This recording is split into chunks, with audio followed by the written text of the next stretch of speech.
事情怎么做？我上厕所，为什么去睡不着？太厉害了！多见事业也是多钱呢。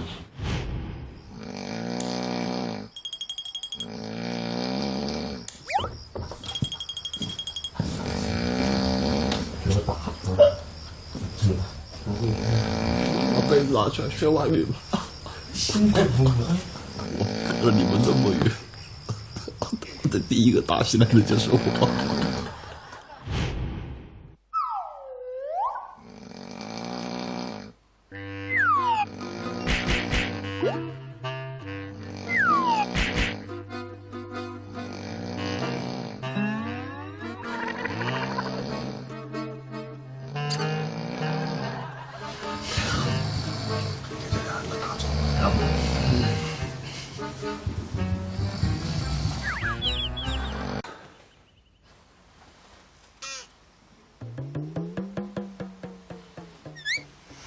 早，早，我说，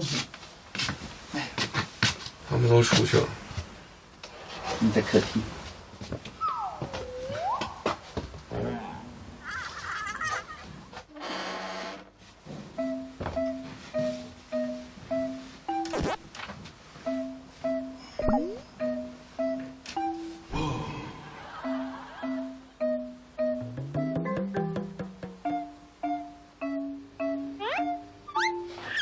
给我打了！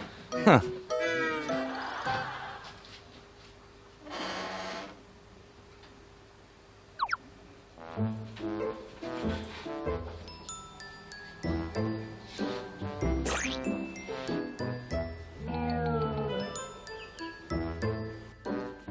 师傅起来了，昨天晚上只能说是惊雷啊！太横了，珊珊4季了，第一次我没有出去睡过，太厉害了，太横了。我在这边睡着，我睡醒了，然后他这样，他在这里，我在这里，他这样靠过来，追着我打，我就往这边躲，你知道吗？我还把衣服那个脚塞到耳朵里，我这样子躲。不行，他那个低频共振很响。后来特改高频，你们走了以后他，我以为他谁跟他吵架的，太横了，真的太横了。是，来了，珊珊，你绝对把大家给震了，我跟你讲。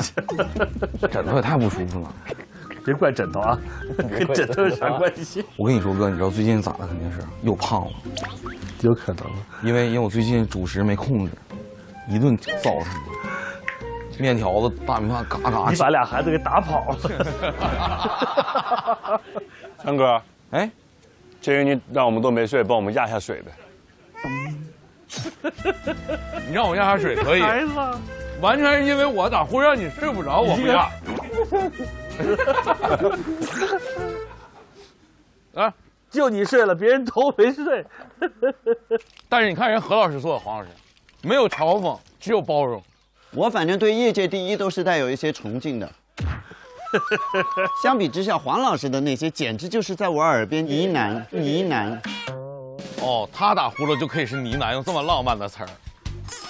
我已经是行业第一了，是吧？你是怒吼啊！怒吼天尊。一心哥说，昨天晚上那么多美好的印象全都破灭了。